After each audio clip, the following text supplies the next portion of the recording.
Mark chapter 7. Then the Pharisees and some of the scribes came together to him, having come from Jerusalem. Now when they saw some of his disciples eat bread with defiled, that is, with unwashed hands, they found fault. For the Pharisees and all the Jews do not eat unless they wash their hands in a special way, holding the tradition of the elders. When they came from the marketplace, they do not eat. Yes, when they come from the marketplace, they do not eat unless they wash. And there are many other things which they have received and hold, like the washing of cups, pitchers, copper vessels, and couches. Then the Pharisees and scribes asked him, "Why do your disciples not walk according to the tradition of the elders, but eat with unwashed hands?" He answered and said to them, "Well did Isaiah prophesy of you hypocrites, as it is written, 'This people honors me with their lips, but their heart is far from me, and in vain they worship me, teaching as doctrines the commandments of men.' For laying aside the commandment of God, you hold the tradition of men. The washing of pitchers and cups and many other such things you do."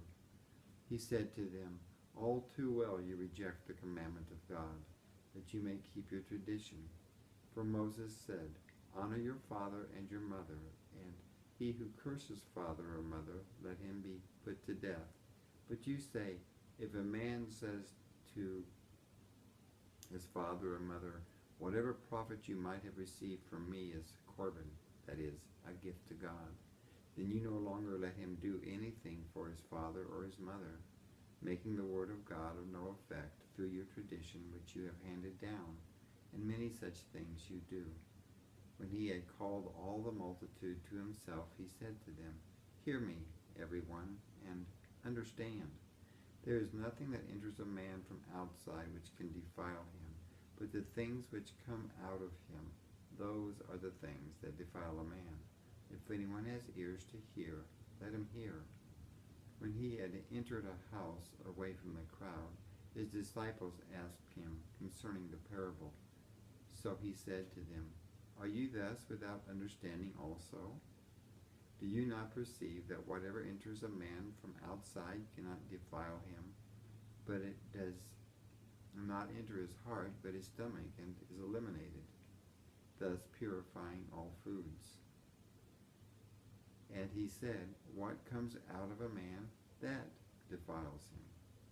For from within, out of the heart of men, proceed evil thoughts, adulteries, fornications, murders, thefts, covetousness, wickedness, deceit, lewdness, an evil eye, blasphemy, pride, foolishness. All these things come from within, and defile a man." From there he arose and went to the region of Tyre and Sidon. And he entered a house, and wanted no one to know it, but he could not be hidden. For a woman whose young daughter had an unclean spirit heard about him, and she came and fell at his feet. The woman was a Greek, a Syrophoenician by birth, and she kept asking him to cast the demon out of her daughter. But Jesus said to her, "Let the children be filled first, for it is not good to take the children's bread and throw it to the little dogs." And she answered and said to him, "Yes, Lord, yet even the little dogs under the table eat from the children's crumbs." Then he said to her, "For this saying, go your way. The demon has gone out of your daughter." And when she had come to her house, she found the demon gone out, and her daughter lying on the bed. Again, departing from the region of Tyre and Sidon, he came through the midst of the region of Decapolis to the Sea of Galilee. Then they brought to him one who was deaf and had an impediment in his speech, and they begged him to put his hand on him. And he took him aside from the multitude, and put his fingers in his ears, and he spat and touched his tongue.